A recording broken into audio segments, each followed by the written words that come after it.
Hey there, fellow female activists. Your wellness coach, Cathy, and we are here today.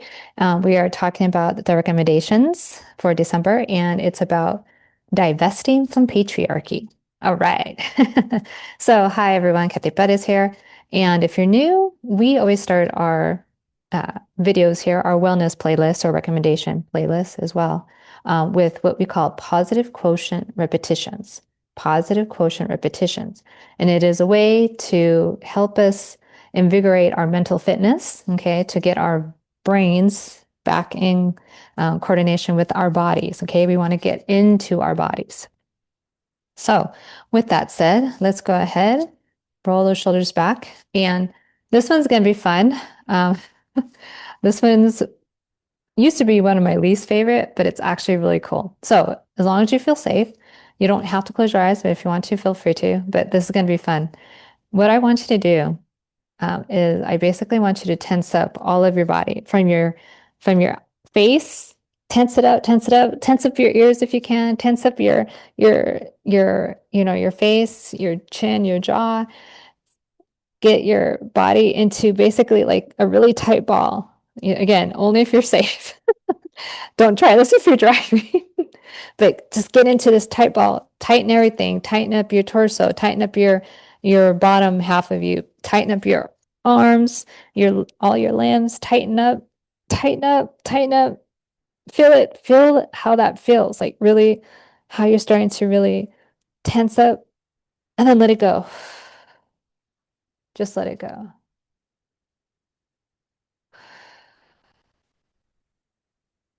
How quickly has your heart rate already gone down? It was really getting tense, right? It was starting to get elevated. And then as soon as you let go, that blood was flowing again. And now you were able to just kind of get there. That is positive quotient repetitions or PQ reps. It's realigning your body with your brain. Okay. Too often we forget that they're connected. You want your brain and your body to be connected. And that's when we have a lot of different just mishaps, okay? Because our brains are going a million miles an hour and they're leaving our body literally almost behind. I say almost because, you would not be alive if obviously they weren't attached. But your body is giving you signals, and if you ignore them, then you end up, with all kinds of bad stuff. So when we drop into our bodies, we remind ourselves, hey, I'm connected, okay? Quite literally. So today's recommendation, it's about divesting from the patriarchy. So it's quite obvious that white supremacy, patriarchy, and misogyny have gone nuclear in their attempt to basically hold on to the world, right? Um, and here in the US, it's quite scary. Fascism has taken over. And now we're in this situation where we're like, okay, uh, this happened in Europe in World War II, World War I and II, I remind you. So why are we back here? And now this is happening in the country that championed getting rid of fascism. And it's a interesting situation to be in, and I don't take this lightly. But I had always asked myself, I've always been like a history buff, and I would always ask myself, what would I have done, if I had been in 1930s Germany? Well, I know now. And it's a scary thought, but it's also a revealing one because this started, let's, to certain marginalized groups in this country. They've always been living under fascism, just in some shape or form, right? Now that it's literally here and all the masses are experiencing it at the same time with a collective, we don't want this, right? It's an interesting phenomenon. So, in my mind, I could tell myself, well, for me, it wasn't until 2015 did I start seeing this slip. But really, again, to other marginalized people, especially Black and Brown people, indigenous that were originally here on this land, because this is stolen land, right? Um, fascism always technically lived here, but in different forms, right? It's just now, collectively, most of us don't want this. And it's so hard to imagine. But for me, I'll say it again, I saw the sliding back in 2015 when the most atrocious being was actually allowed to run for public office, the highest public office. And I'm like, what the heck is going on? What the hell are people like? Are they, I just, was it that blatantly obvious to everyone but me how much white supremacy, patriarchy, and misogyny still ruled, even in 2015, right? And so it's hard. But since 2020, I have been working on decolonization, working on deconstructing from my own uh, religious beliefs as a recovering Catholic. And the the one phenomenon for me, okay, white supremacy is horrible, right?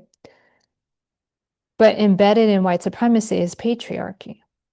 Okay.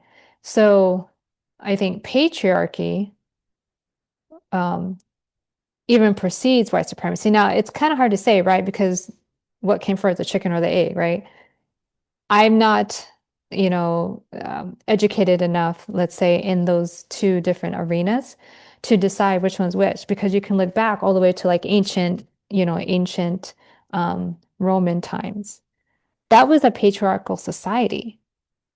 But you can also say, well, technically it was a white supremacy society as well.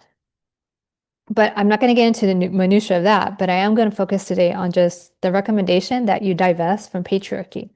And for me, again, I've been working on this technically since May of 2020.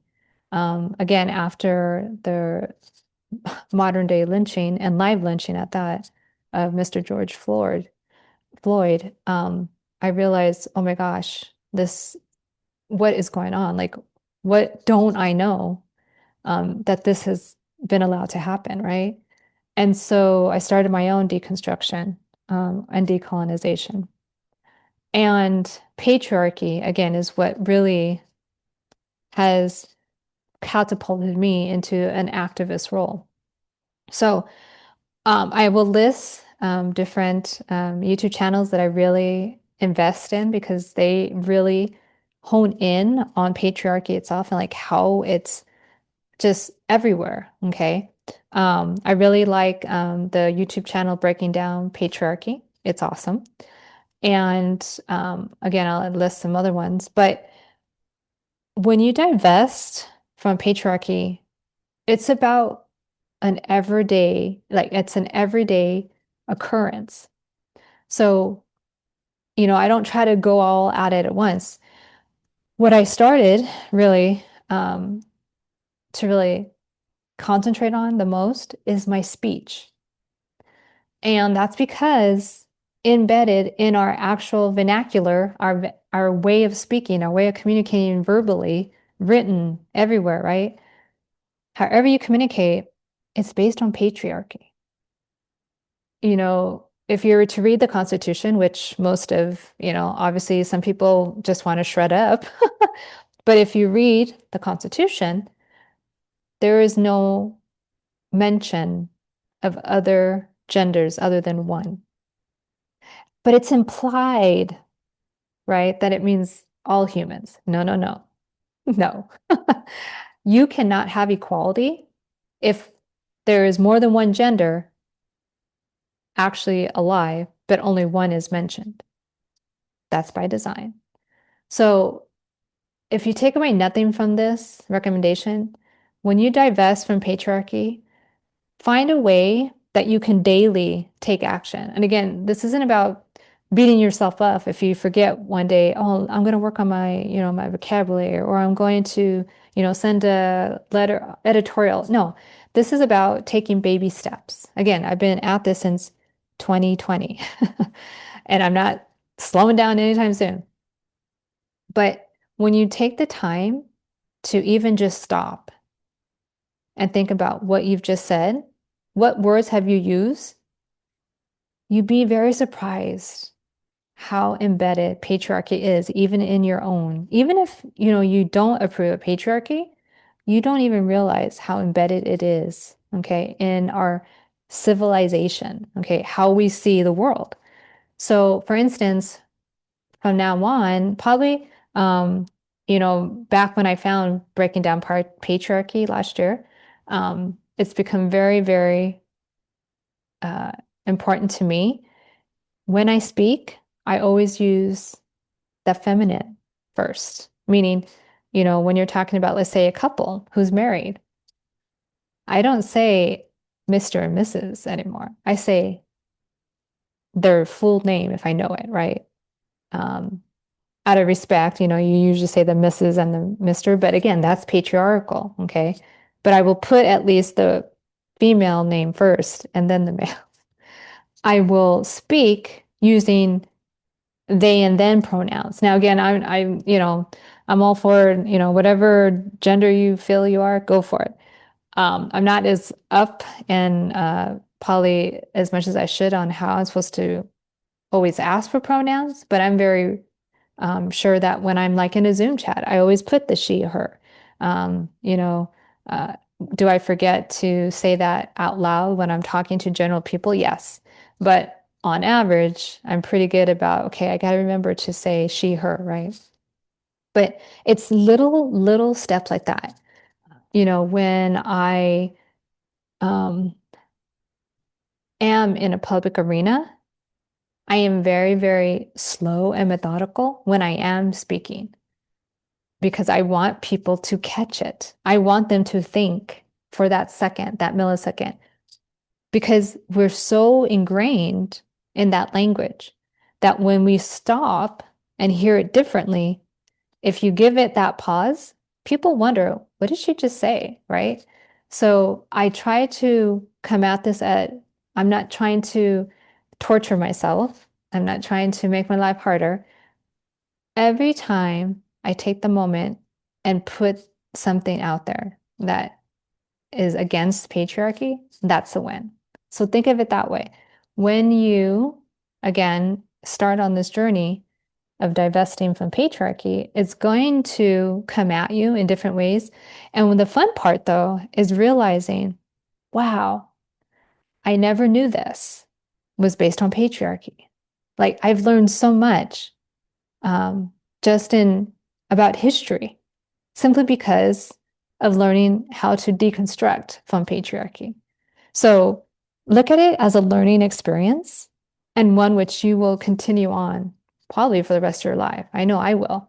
There is so much embedded in me, okay, that I get to really understand what it means to take up space. Like I no longer worry about if someone sees me walking, scantily with the dress on. I don't care if someone sees me, like, or thinks of me in any which way.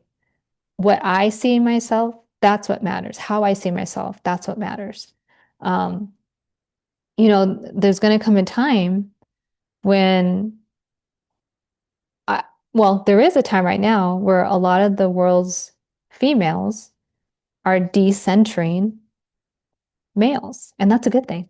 And that doesn't mean discarding males, okay? It simply means that no longer are we centering our world around them.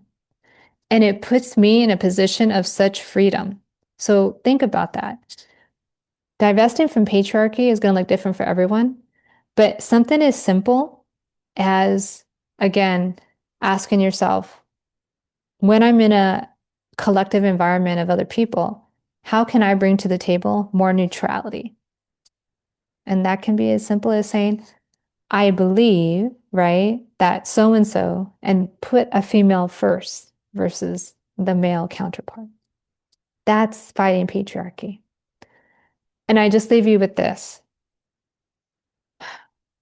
For too long, the female version of, humanity has been shrunk on purpose. females or those with the uteruses actually create life. We have so much power. Do not shrink yourself ever for anyone.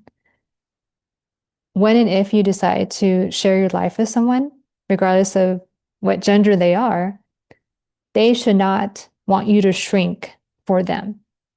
They get to love you for who you are, not what their version of you should be.